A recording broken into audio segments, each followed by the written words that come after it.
मुजफ्फरनगर से स्वतंत्रता दिवस की ऐसी तस्वीरें सामने आई हैं जो लोगों का ध्यान अपनी ओर खींच रही हैं। हाथों में तिरंगा लिए छोटे छोटे बच्चे गांव की गलियों से निकले और देखते ही देखते ये तिरंगा यात्रा लोगों के लिए आकर्षण का केंद्र बन गई। मामला मुजफ्फरनगर के सदर ब्लॉक की ग्राम पंचायत शेरपुर का है। यहाँ स्थित मदरसा दारुल उलूम रफीकिया में 15 अगस्त के मौके पर स्वतंत्रता दिवस का कार्यक्रम आयोजित किया गया। कार्यक्रम के दौरान मदरसे में पढ़ने वाले छोटे छोटे बच्चों ने हाथों में तिरंगा लेकर पूरे गांव में तिरंगा यात्रा निकाली। गांव की गलियों से जब बच्चे राष्ट्रीय ध्वज लेकर निकले तो स्थानीय लोगों ने उनका उत्साह बढ़ाया और इस दृश्य की सराहना की। इस दौरान बच्चों को देश की आज़ादी के इतिहास और स्वतंत्रता संग्राम के बारे में जानकारी दी गई। छात्रों को बताया गया कि देश की आज़ादी के संघर्ष में अलग अलग वर्गों, बुजुर्गों और मदरसों से जुड़े लोगों का भी योगदान रहा है। बच्चों ने अलग अलग प्रस्तुतियों के जरिए आज़ादी के संघर्ष और देशभक्ति का संदेश भी दिया। कार्यक्रम के दौरान मदरसा परिसर में बच्चों और ग्रामीणों को संबोधित करते हुए मदरसे के मोहतमिम मौलाना नाजिम करीम कासमी ने देश हित, राष्ट्रीय एकता और आपसी भाईचारे का संदेश दिया। उन्होंने स्वतंत्रता दिवस के महत्व और बच्चों के अंदर देशभक्ति की भावना मजबूत करने को लेकर अपनी बात रखी। वहीं छोटे छोटे बच्चों के हाथों में तिरंगा और गांव की गलियों में निकली ये यात्रा स्थानीय स्तर पर चर्चा का विषय बनी। पूरे कार्यक्रम के जरिए बच्चों को देश की आज़ादी का सम्मान करने और देश की एकता, अखंडता को मजबूत रखने का संदेश दिया गया। शेरपुर के मदरसा दारुल उलूम रफीकिया में स्वतंत्रता दिवस का ये आयोजन बच्चों के लिए देशभक्ति और आज़ादी के इतिहास को समझने का एक खास मौका बना। तो देखिए शेरपुर से स्वतंत्रता दिवस की ये खास तस्वीरें, जहां नन्हे हाथों में तिरंगा था और गांव की गलियों में देशभक्ति का संदेश नजर आया। जनपद मुजफ्फरनगर से सचनामा न्यूज़ के लिए संवाददाता तनवीर मलिक की रिपोर्ट। मेरा नाम कारी मोहम्मद नईम, मैं इसी गांव का रहने वाला हूं, शेरपुर का। आज हमारे मदरसा दारुल रफीकिया के अंदर यौम आज़ादी के नाम से एक प्रोग्राम हुआ। हमने तिरंगा यात्रा भी निकाली गांव के अंदर, गांव वालों को जागरूक किया। और जिन लोगों ने देश को आज़ाद कराने में कुर्बानी दी हैं, भगत सिंह, अशफाकुल्लाह और महात्मा गांधी जी और अबुल कलाम आज़ाद जी, जिन लोगों ने कुर्बानी दी हैं, उनकी कुर्बानियाँ हमने बच्चों को बतलाई हैं कि देश कितनी कुर्बानियों से सींचा गया है और उसकी आज़ादी में कितना खून लोगों ने दिया है। तो हमने बच्चों को तालीम दी है कि अपने देश से प्रेम रखना, अपने संविधान से मोहब्बत रखना, संविधान के हिसाब से चलना, देश की मिट्टी से मोहब्बत रखना और तालीम हासिल करके देश को तरक्की की राह पर लाने के लिए हम सब ने ये अज़्म लिया और इरादा किया और इंशाअल्लाह तहिया किया कि हम अपने देश को तालीमी एतबार से और जो है हर एतबार से मजबूत करेंगे और अपने देश से मोहब्बत रखेंगे, भाईचारा कायम करेंगे। मिलजुल कर हिंदू, मुस्लिम, सिख, ईसाई सब आपस में प्यार और मोहब्बत से रहेंगे। हमारा तिरंगा हमेशा जिंदा था, जिंदा है और इंशाअल्लाह जिंदा रहेगा। हिंदुस्तान जिंदाबाद, हमारा तिरंगा जिंदाबाद। पहले ये मुल्क मुकम्मल तरीके से आज़ाद हो गया था और इस हिंदुस्तान के अंदर 15 अगस्त 1947 को जब देश आज़ाद हुआ, उसके बाद डॉक्टर भीमराव अंबेडकर साहिब ने एक संविधान को लिखा, जिसको लिखने में बहुत से लोग मौजूद थे, बहुत से विद्वान लोग, ज़हीन लोग मौजूद थे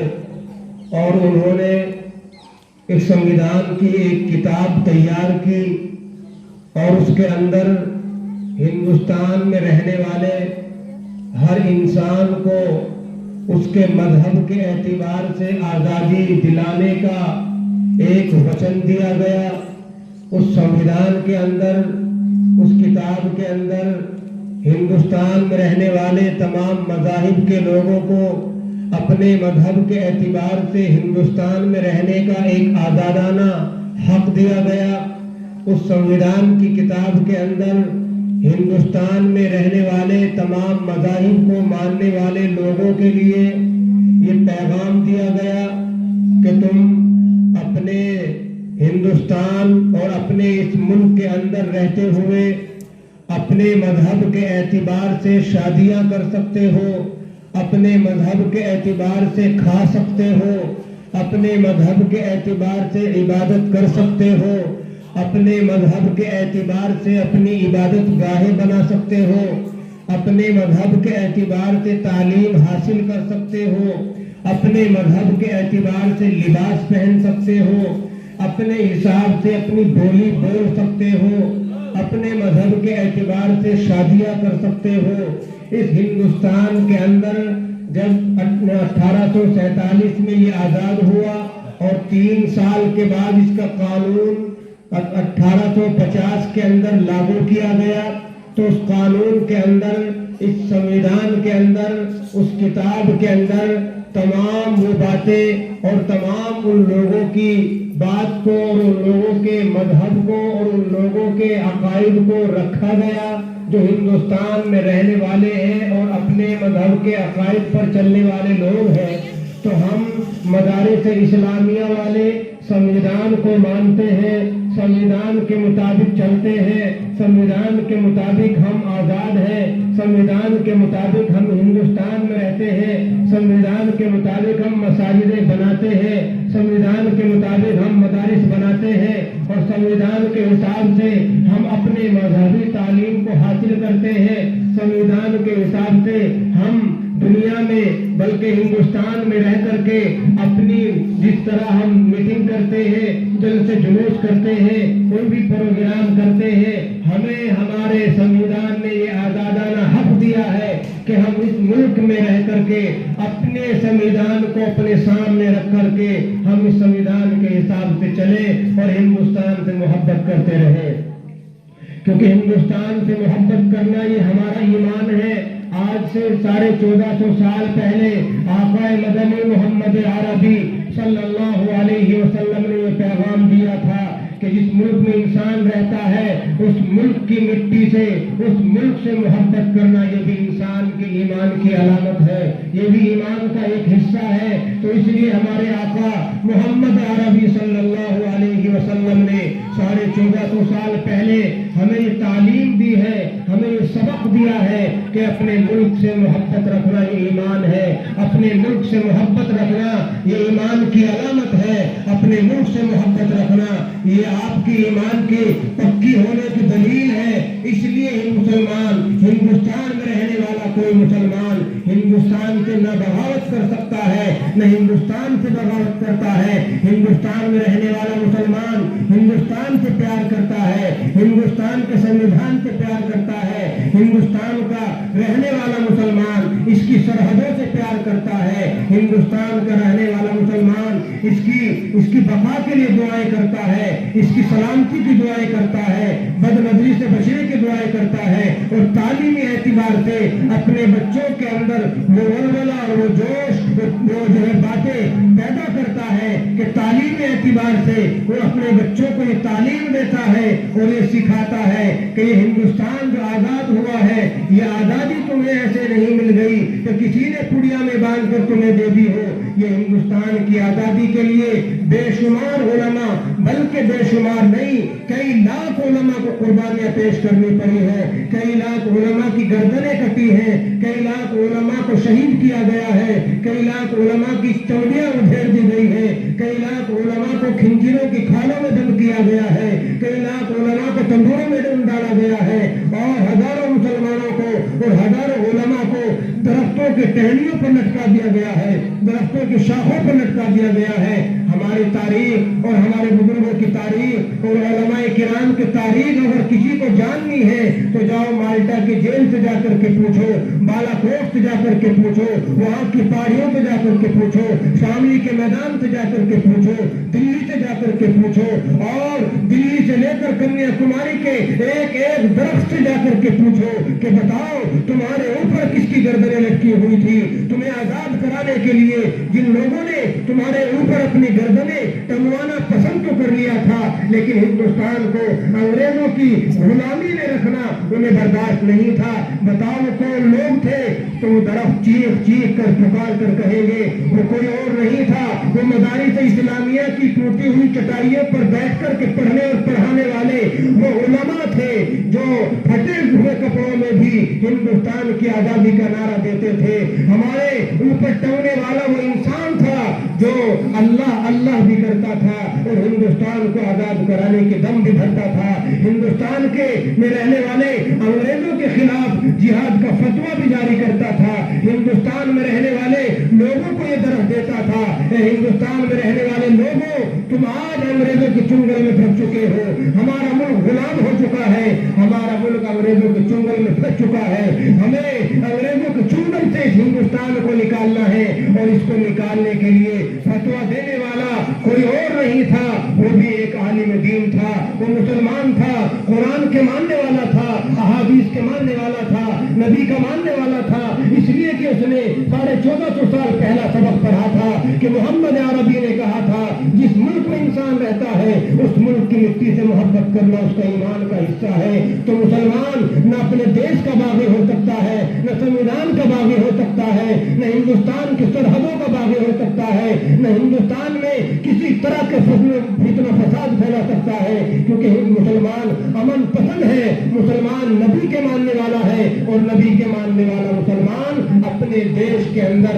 नफरत का बीज नहीं बो सकता है, अपने देश के अंदर फिरका वाराना झगड़ा नहीं करा सकता है, अपने देश के अंदर मज़ाहिब के एतबार से किसी दूसरे का कत्ल नहीं कर सकता है। तो मेरे प्यारे बच्चों, हमें अपनी तारीख को याद करना चाहिए कि हिंदुस्तान हमें किस तरीके से ये आज़ाद करा करके हमारे बुजुर्गों ने दिया है। हमें तमाम की कुर्बानियां याद रखनी चाहिए कि हिंदुस्तान को आज़ाद कराने की तहरीक किसने चलाई, किसने रेशमी रुमाल की तहरीक चलाई, किसने 1803 के अंदर जो है जिहाद का फतवा दे करके अंग्रेजों के खिलाफ जंग का ऐलान किया, किसने 1857 के अंदर जिहाद का ऐलान किया, किसने मेरठ के अंदर अंग्रेजों के खिलाफ जिहाद का ऐलान किया, किसने जो है जिहाद के लिए मुसलमानों को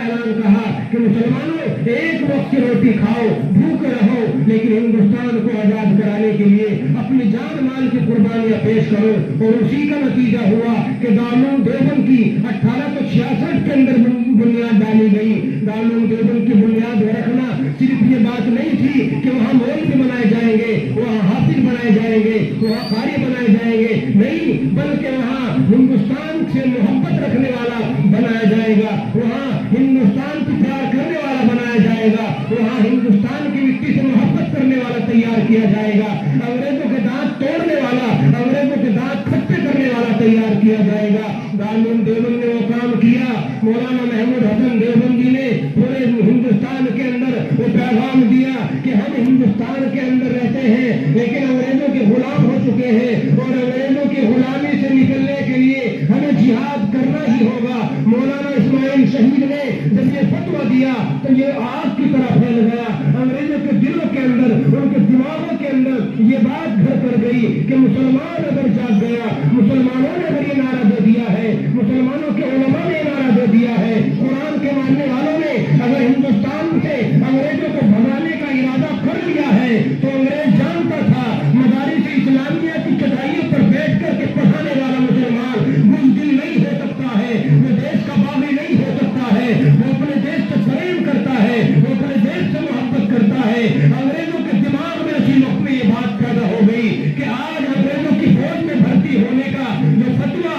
जारी किया है, वो जारी करने वाला कोई आम इंसान नहीं है, वो फतवा देने वाला एक आलिम दीन है, वो मौलाना इस्माइल शहीद है, वो मौलाना है, वो कुरान का आशिक है, वो नबी का आशिक है, वो जानता है कि 1450 साल पहले आका मदनी ने, मोहम्मद अरबी ने ये पैगाम दिया है, जिस मुल्क में रहते हो उससे मोहब्बत करना तुम्हारा ईमान का हिस्सा है। अब जब ये सबक वो उलमा पढ़ते हैं, वो मौलाना पढ़ता है जिसने जिहाद का फतवा दिया है, अंग्रेजों के दिमाग के में दही बनने लगी, उनके दिल कांपने लगे और फिर नतीजा ये हुआ कि हजरत उलमाए किराम ने अपनी कुर्बानियां पेश की। सबसे पहले तन्हा हम जानते नहीं हैं 100 साल तक किसी एक का भी किरदार हिंदुस्तान की आजादी के लिए नहीं था। अगर हम देखें अपने उलमा की तारीख को पढ़े, अपने हिंदुस्तान की तारीख को पढ़े, इस मुल्क की तारीख को पढ़े, तो हमें अंदाजा होगा कि हिंदुस्तान को आजाद कराने का किसी के दिमाग में जर्रा बराबर वहम गुमान नहीं था। सिर्फ और सिर्फ उलमाए किराम के अलावा, उन मौलवियों के अलावा जो चटाइयों पर बैठकर सूखी रोटी खाते थे, जो अल्लाह से भी मांगते थे और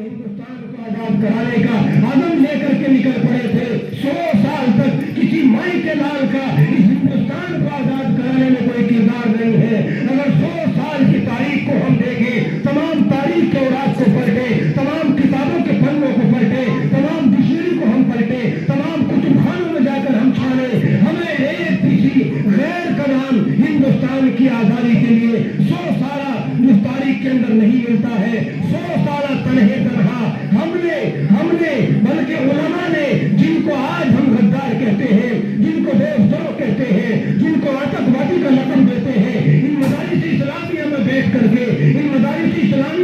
करके उर्दू